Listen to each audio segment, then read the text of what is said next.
Bader Ginsburg, do solemnly swear that I will support and defend the Constitution of the United States, so help me God.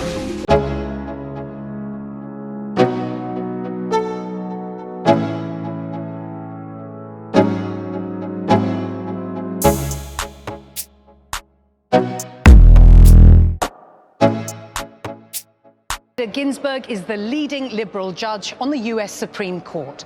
At 86, she has been fighting for decades for women's rights, including for equal pay and fair access to abortion. It is no exaggeration to say that her crucial work has effected profound change in the legal status for women in America. And it is for this reason that she has been awarded this year's Berggruen Prize for Philosophy and Culture. A prize she will be awarded here at a special ceremony in the New York Public Library in front of an invited audience. But first, I've been given a rare opportunity to interview RBG, an affectionate nickname, about her career, her popular iconic status, and her hopes and fears for the future of America. Ladies and gentlemen, Supreme Court Justice Ruth Bader Ginsburg. Thank you. Thank you so much. Everyone be seated.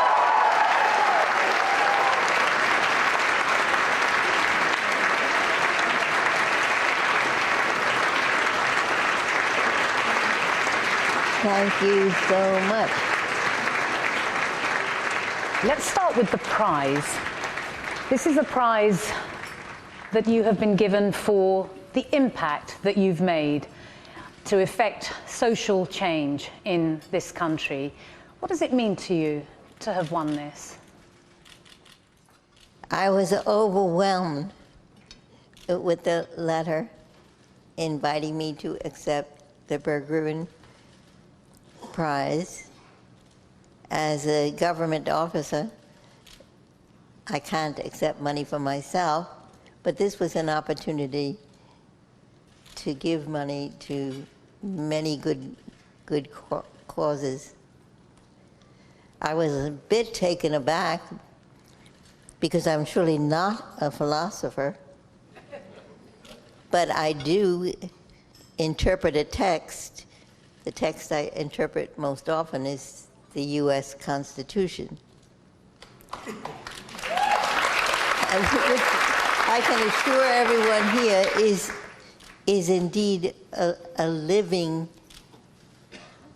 constitution, because who would want to be governed by a dead constitution? I wonder if I can just take you back now to when you first started and when you graduated from Columbia. I wonder what you set out to think about the kind of legal career that you thought you wanted, that you thought you could have. Just take us back there. Yes, there were 9 women out of over 500 in the class. Women were 3% of the lawyers in the country. There were precious few on any bench, precious few judges, and there was no law that prohibited discrimination on the basis of gender.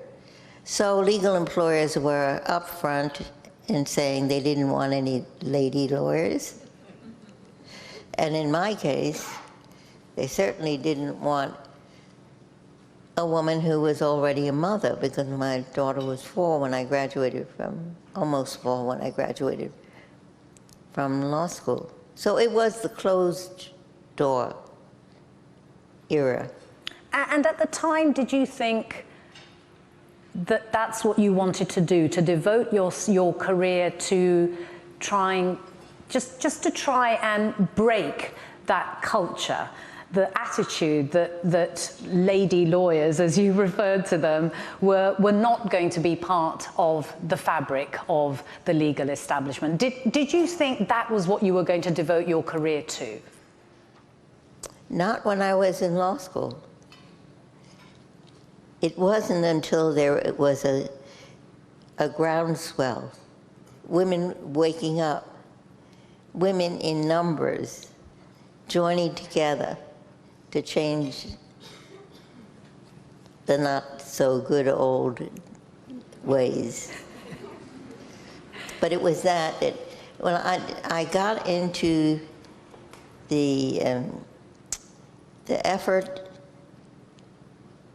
to make women citizens of equal stature to men, I was really driven by two forces. One were my students. The feminist movement was reborn, and my students wanted a course on women in the law. So I went to the library, and inside of a month I read every federal decision it ever written about gender-based discrimination. It was no mean feat. It was precious little out there.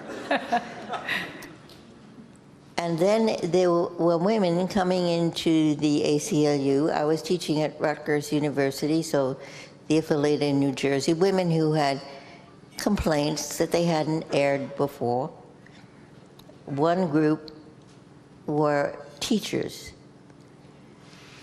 who were put on what was euphemistically called maternity leave as soon as they began to show. Because after all, you didn't want the little children to think the teacher had swallowed a watermelon. But these were women who said, we are ready, willing, and able to work, and there's no reason why we should be forced out of the classroom. And it was the students on the one hand, the new complainants on the other, that drove me into the effort.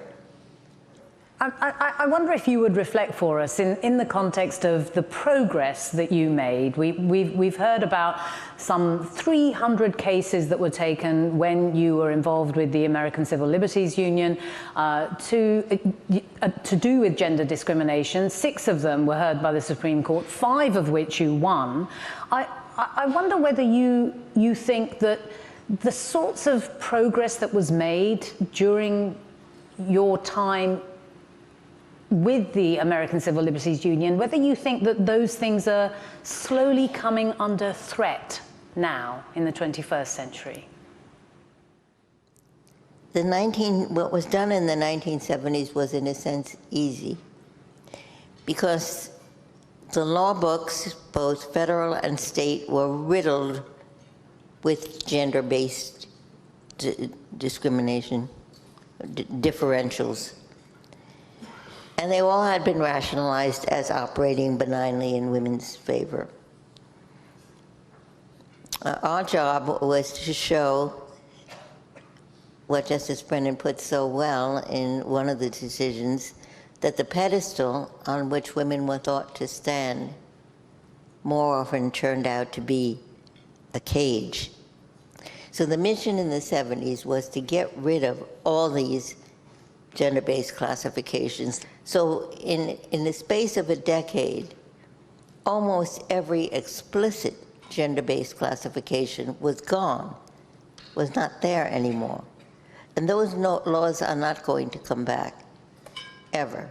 So when you say that we're not going to go back to the kind of gender discrimination that was eliminated in the 70s onwards, I wonder if you would accept that there are laws that were passed then that are under threat now. When you look at the specifics of states in the south of this country, that fair access to abortion is under threat. Do you think that women need to be, or society as a whole, not just women, needs to be ever more vigilant? I think society needs to be more active on this issue. I mean, the truth is that with all these restrictive laws, the only people who are being restricted are poor women.